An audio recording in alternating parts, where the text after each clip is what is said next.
However, there are those who would then polish it up with the Council of 12 or whatever it is, some kind of illuminous race of civilization who is supposed to come and whisk them away in some beautiful and glowing space vehicle. But my point here is that, in a sense, it's not doing yourself justice, purely and simply because there is a planet around you upon which you sit that needs to be fixed. And if you do not fix it very soon, you will not live. There will not be humanity upon the planet. That is actually how dire it is. Instead of sending armies to some war-torn country, you should be sending armies to the Amazon rainforest. You should be sending armies to Borneo, to all of the other rainforests throughout the entire planet to save them. So this is the kind of drama that we find ourselves in, isn't it? Because there are humans here that are walking the negative path or polarity, and there's probably a fewer amount of those people here, but they are adamant on creating this whole fear-based structure and trying to keep the old paradigm going, trying to kind of feed the old negative machine and keep it going. And it's almost like they're hell-bent on creating the destruction, but then there's other people that are waking up and thinking, look, we need to do something about it. We need to work spiritually. And some people would go as far to say that perhaps we are conquering the darkness now. Would you go along with that? Absolutely so, my dear friend. The point is, education will win. And that is why education is so sorely needed. That is why there are certain countries who, through fear, do not want to educate their children or their women or whosoever, because they want to go back to the Dark Ages, to medieval times. And that is quite obvious why, because that collection of people want to retain their own power. So everyone has to ask themselves whether they are spiritual or not. It doesn't actually matter. That is not the issue. The issue here is whether you accept the reality in which you find yourselves and have the courage and power that you wish to change it. That is the real question. It's not how spiritual you are, but how much, how far you are willing to move yourself sometimes in conflict with others, sometimes in tandem with many, many conscious minds, purely and simply because you have the courage to speak up and say, yes, I am one of those, I am counted, and I say that this is wrong. That is what you have to do. Every single one of you have to wake up and do that. So do you see the process as we have to physically take action as well, because there seems to be a lot of philosophy around at the moment that suggests that all you need to do is literally send light and just think positive thoughts. So I was kind of under the impression that if a lot of people changed their mindset, they changed their thinking, purified who they are completely, and worked with a loving heart, in some way it would exponentially go out, and more people would feel that. And it's almost like a grid of light would go around and help more people to lift themselves out of the darkness. Or do we also need to ensure that we do speak up as well as individuals? Yes, my dear friend. I may cite, if I may, one of the girls, in fact the first girl that was shot of the Amish people, the Amish children, and she said, I fear not. Shoot me first. And the reason that she did that was purely and simply because she had the courage to. Because she wanted to try to save the others. That is direct action. No amount of light to a blind person will make a bit of difference, because a blind person does not see light. So what are you going to do with all of those people when you say you are going to send light around the world? What are you really doing? If you are imagining then that you are growing the love within a self, from the well within a self, from the spirit within the self, and you are directing it to the universe, Maybe not to the universe, maybe to your own world, maybe to the goodness of certain people who are in seats of power, for them to change their right minds.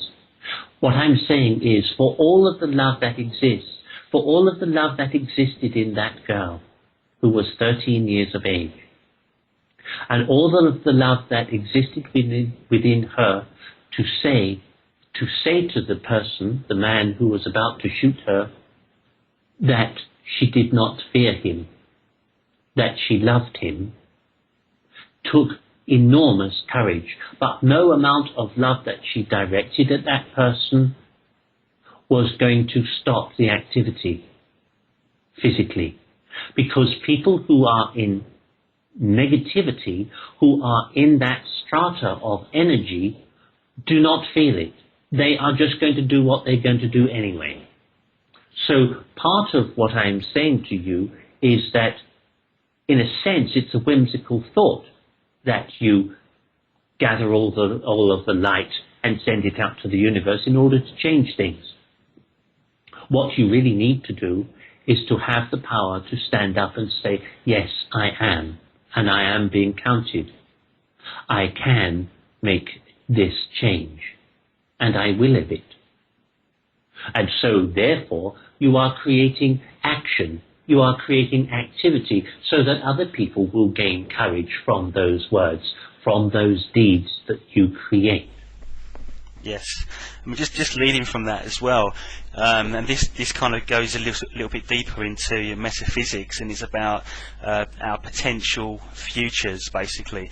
Yes. So, for an example, I understand, it may be wrong, I don't know, but every person has got a potential to do good or bad, or to do indifferent, basically. Yes. And so therefore, if we're in a reality right now, and say like 10% of the people are working on their good potential, if more and more people start switching to their good potential, they're going to create actions that lead to meeting other people who are then going to move into their good potential, and so it kind of branches out that way, and all of a sudden, that is quite true. So reality starts to switch into more everybody following the good potential. Yes. So that's how it works, right?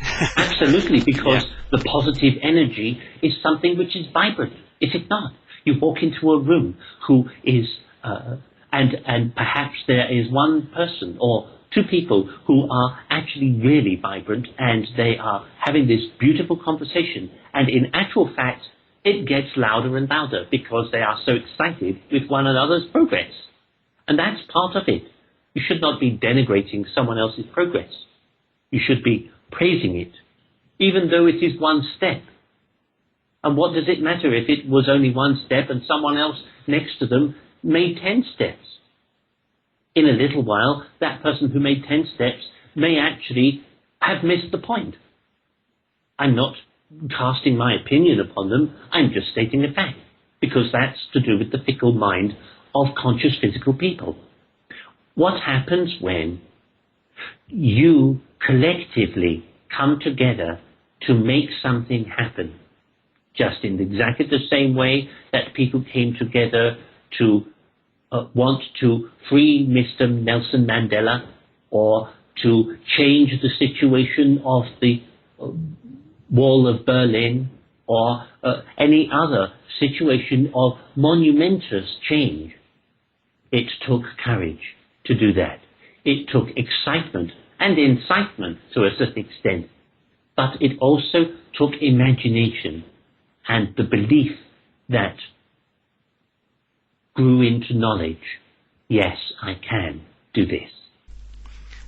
How does this tie into the philosophy around law of attraction, where they say that if you resist something, or if you fight, you create resistance, and so therefore you're not really going to get what you need. It is almost like you need to take the path of I guess least resistance. So if you have a strong belief about something and a passion, it can come to you quicker than something that you've got resistance against.